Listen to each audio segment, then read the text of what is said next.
Well, hello there, I'm Ruben from Respshop.com, your full-service online retailer for everything CPAP. And today, we're going to talk about some of the most common symptoms of sleep apnea and discuss when you should consider getting a sleep study done to potentially diagnose it as such. We'll then look at what your options are if you do have sleep apnea and how these might help you feel refreshed after a night's sleep once more. Now, if you are someone who is suffering from sleep apnea or think you might be, you may well know that one of the most common side effects is that you feel tired even after a full night's sleep. But do your best not to nod off during this video. I'll keep it as fun and engaging as possible for you. Alright, so sit back, relax, but not too comfortably, and let's go.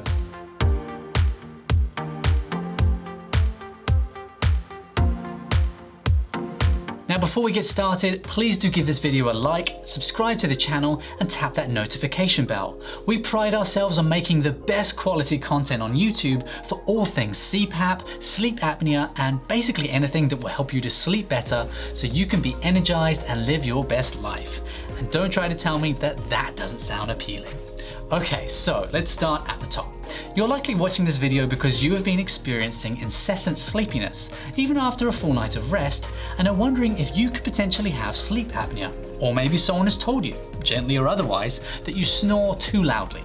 These are two of the most common symptoms of sleep apnea and are a good indication that it might be prudent to dig a little deeper. Now let's talk about what qualifies to be considered one of these common symptoms.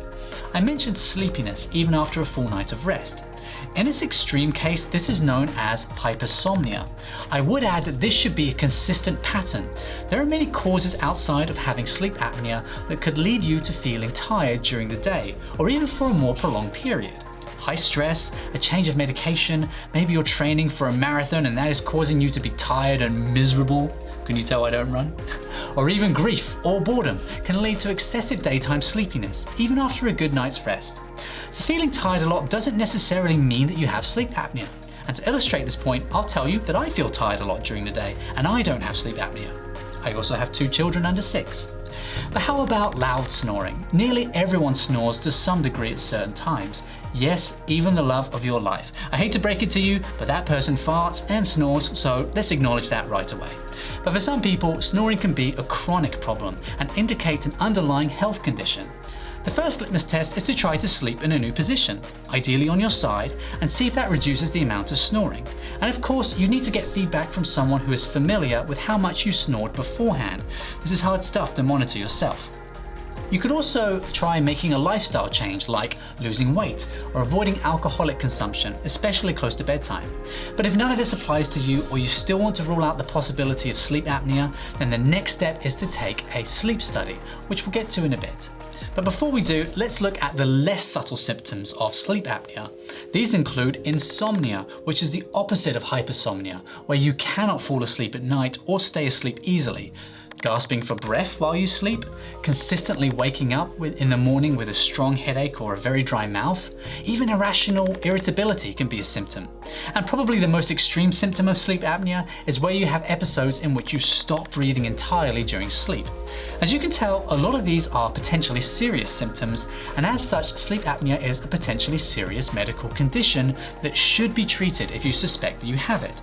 And as I mentioned earlier, the way you find out if you do or not is to take a sleep study. A sleep study can be conducted by your doctor, and if they determine that you do indeed suffer from sleep apnea, they would provide you with a prescription to purchase a CPAP device at that time. Alternatively, if you would prefer to avoid the hassle and cost of visiting a doctor, then you can also purchase a disposable in-home sleep study kit through Respshop.com, which includes a 15-minute online consultation with a sleep physician. You'll receive this handy little gizmo that attaches to your finger while you sleep in your normal environment. This device tracks your sleep patterns over the course of multiple nights and transmits that data to your healthcare provider. At the end of this, your results are evaluated by a certified sleep physician who will provide you with a sleep report and prescription if you qualify.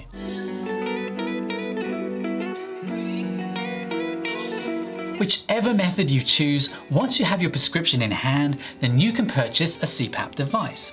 Talk to your insurance company at this point to see if you qualify to have the cost of a device offset or covered entirely.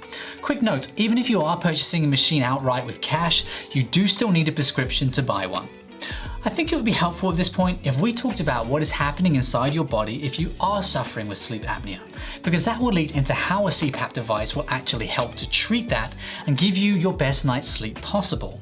Sleep apnea is a sleeping disorder in which breathing repeatedly stops and starts. Obstructive sleep apnea is the most common form of sleep apnea, and this occurs when the muscles at the back of your throat relax. When the muscles relax, then your airway narrows or even closes as you breathe in, which in turn means that you don't inhale enough air. Your brain senses this closure and briefly wakes you up in order to reopen the airway. This process is usually so quick that you don't even remember it, but for someone suffering with sleep apnea, this could be happening anywhere from 5 to 30 times an hour all night long every single night, prohibiting you from having deep, restful phases of sleep. Now do you see why you feel tired a lot? Well, knowing that, how will a device like this help to treat sleep apnea? And which device is right for you? Because there are many different types of machines. There's CPAP, BiPAP, APAP, and more. And whichever type we are talking about though, the PAP portion of the name stands for positive air pressure. With all of these machine types, pressurized air is generated via a compressor within the unit housing, which then travels through an air filter up the hose into a cushion mask that covers either just your nostrils, your whole nose, or a full mask that is shaped like a triangle and covers your nose and mouth. Most machines also include a humidifier that prevents your nose and mouth from drying out. Effectively, the machine pushes a gentle but steady flow of air into your nose and mouth as you sleep. This keeps your airway open and helps you breathe normally. We dive a little deeper into the subtle differences of each type of machine in another video on our channel, which you can watch to give a better understanding of which one is right for you. Any prescription for a CPAP device that you get from a medical professional would allow you to purchase any one of these variants.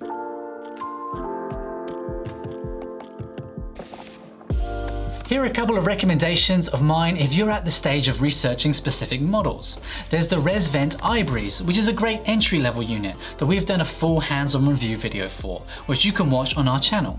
And at the other end of the spectrum, there is the ResMed AirSense 11, which was a long-anticipated release to the CPAP industry and is loaded with great features to get you set up with your sleep therapy, especially for first-time users. Again, we have made a deep dive review video on this one as well on our channel. So there we go guys, that's a quick overview of what sleep apnea is, the common symptoms associated with it, and the way to treat it, along with some examples of units for you.